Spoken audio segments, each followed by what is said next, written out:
ஹர ஹர சங்கர ஜய ஜய சங்கர ஹர ஹர சங்கர ஜய ஜய சங்கர. மகா பெரியவர் காஞ்சி மடத்தில் இருக்கும்போது ஒவ்வொரு நாளும் ஏராளமான பக்தர்களோடு எத்தனையோ விஐபிகளும் வருவார்கள். எல்லோருமே மகான் முன்னிலையில் சமம்தான் என்பதால் ஒரே வரிசையில்தான் அவருக்கு முன் நகர்ந்து கொண்டிருக்கும். யாருக்காவது மகானின் கருணை பார்வை கிடைத்தால் மட்டும் அவர்களை தானே அழைத்து அனுக்கிரகம் செய்வார். மடத்தில் அல்லாமல் வேறு எங்காவது முகாமிட்டிருந்தாலும் அதே வழிமுறைதான். என்றாலும் அந்தந்த இடத்தில் அனுஷ்டானங்களுக்கு ஏற்பவே பக்தர்களுக்கு தரிசனம் கிடைக்கும். அப்படி ஒரு சமயம் மகா பெரியவர் சதாராவில் முகாமிட்டிருந்தபோது அவரை தரிசிக்க வந்திருந்தார்.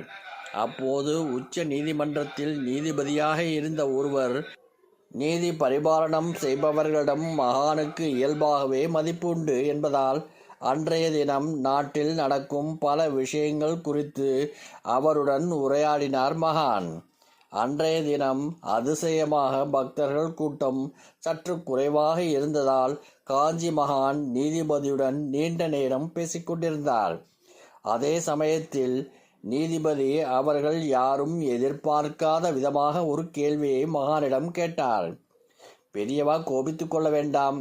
என் மனதில் நீண்ட காலமாக உள்ள ஒரு கேள்வியை இப்போது உங்களிடம் கேட்கிறேன். இதற்கான விடை என்னவாக இருக்கும் என்று கொஞ்சம் நாட்களாக நான் யோசித்து கொண்டுதான் இருக்கிறேன். ஆனால் எனக்கு பதில்தான் கிடைக்கவில்லை. அதனால் தான் உங்களிடம் கேட்கின்றேன். பீடிகையோடு அவர் தொடங்க அங்கே இருந்த எல்லோரும் முகத்திலும் அப்படி என்ன விஷயமாக இருக்கும் என்று கேள்விக்குறி தெரிந்தது. மகான் எந்த சலனமும் இல்லாமல் புன்னகை வதனத்துடன் சொல்லு என்றார். நீதிபதி தயங்கியபடியே, கிறிஸ்தவர்கள் தங்கள் அடையாளமாக சிலுவை அணிந்து கொள்கிறார்கள்.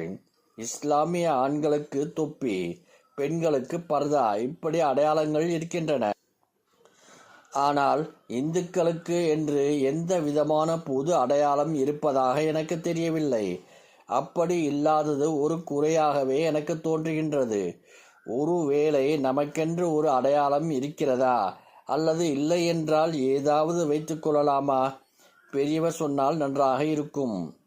நீதிபதி சொன்னதை அமைதியாக கேட்ட மகான் மென்மையாக புன்னகைத்தார். பிறகு வார்த்தையால் எதுவும் சொல்லாமல் தன் செவிகளை தொட்டுக்காட்டி அதன் கீழ்ப்பகுதியில் துளை போடுவது போல ஒரு விரலால் செய்து காட்டினார்.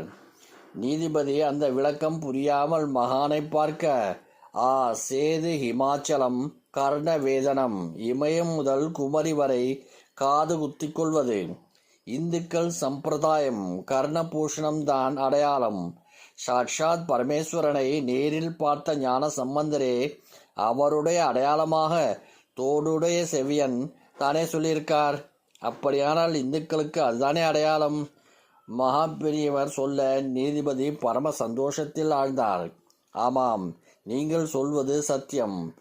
எவ்வளவோ வித்வான்கள் பண்டிதர்களிடம் கேட்டும் எத்தனையோ புராணங்களை புரட்டியும் எனக்கு கிடைக்காத இந்த பதிலை கேட்ட நொடியிலேயே தந்துவிட்டீர்கள். என் சந்தேகம் தீர்ந்தது. சொன்ன நீதிபதி பரம சந்தோஷமாக பெரியவாளை வணங்கி பிரசாதம் பெற்றுக்கொண்டு புறப்பட்டார். ஹர ஹர சங்கர ஜய ஜய சங்கர ஹர ஹர சங்கர ஜய ஜய